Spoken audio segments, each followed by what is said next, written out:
What's up, guys? Of Daggers and Darkness. So today I'm going to talk about sights. I quite often will breach on different topics again, and I'll come back to them and talk a bit more because there'll be some controversy or someone will talk about it, and they'll raise an interesting point. So I'm going to talk about sights today. I'm going to start off with the iron sight that you generally get with a lot of gel blasters. So my STD Gen 6, you can see the iron sights. They fold down and up like so. They're your basic, sight you'll get from most gel blasters. So they're good, don't get me wrong, I like them, they work perfectly fine. I'm going to talk about now, moving on to the next sight I would recommend if you want to spend probably like $20 to $30. And it's the reflex sight.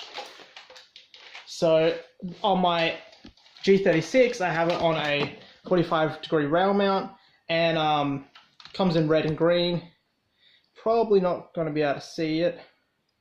There you go. So you can actually change the elevation, you can change the actual rectile itself, and of course you can change it to green or red. So you can change the elevation, and all that good stuff, etc. So that's good. It works well. The cool thing about the elevation is you can tune it. So if you're hitting 15 meters, you can tune it so the sight accurately hits at 15 meters. Depending what blaster, if it hits 20 meters, 30 meters. Around that, so you can actually tune it. Then the next one I'm going to talk about is the holographic sight. So this one here, you just press on, and then you can see it. The middle button changes the color. You can't change the actual rectile, but then just turn it off, press both. So this is like the reflex sight.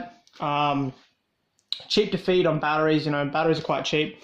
It's great to use. You can use on a sight adapter, and this is what they call a flip side adapter. So it would sit in front of it like so. You flip it across.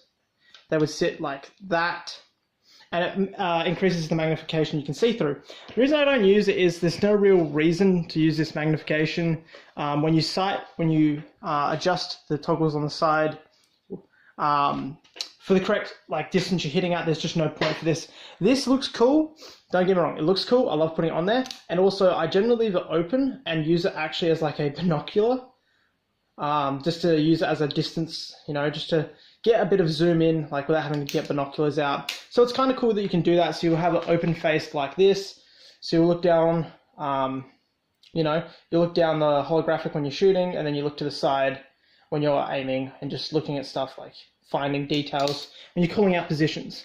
So they're the two sights I recommend the most, which would be the holographic and the reflex. Just because, the holographic costs a little bit more. It cost me around $50, and the adapter cost me $50, so that's about $100 spent. But once you buy them, you very rarely ever need to purchase them again. So it's kind of like a one-time investment. Now I'm going to talk about the sight that I don't really recommend, just because it's not as practical as the other two, and that's the ACOG sight. So it's just a dot.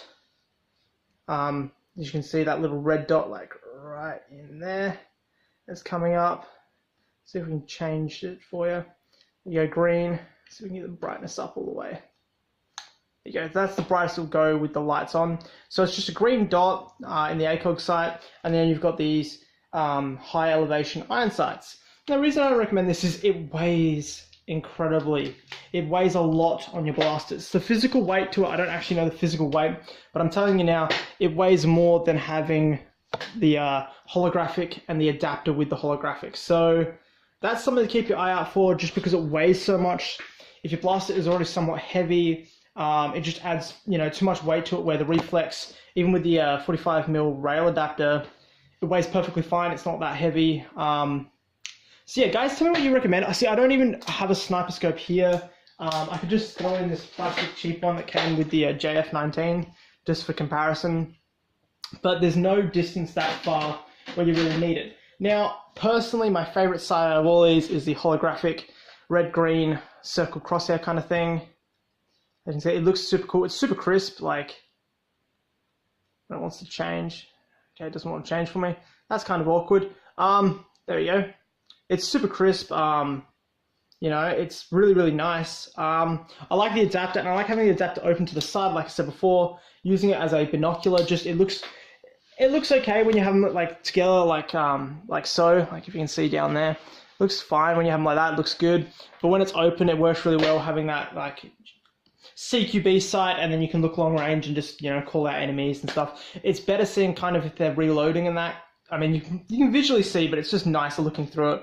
It's a bit more like, you know, distance finder. So guys, if you just get the iron sights, that's fine. If you're looking at getting a sight, I definitely recommend holographic. If you're just going to get the holographic, that's fine. You don't really have to worry about the adapter. It's just I like the adapter. Or get the reflex sight. Stick away kind of from ACOG sights. It's just because you get tunnel vision a lot with this. Just when you look through, like, you know, you're looking through this little piece, and generally you're not going to like aim back like really far and look through. You generally scope in quite a lot. So it just gives you tunnel vision, and yeah, I don't particularly like it. So guys, and also it weighs a lot. Like I said earlier, I know I'm kind of going over it. I just want you guys to know the really good, consistent like opinions I've had. And this is not just me, there's a couple of friends also agree with this. So guys, tell me in the comment section which sight you like and what prices you got. Because my reflex was about 25 to 30. My ACOG was about $30. The adapter for the holographic was 50, and the holographic was 50 itself, but it was money well spent. So guys, leave a comment in the comment section on what sight you'd like. Leave a like. Don't forget to subscribe, hit the notification button, and I'll catch you guys next time.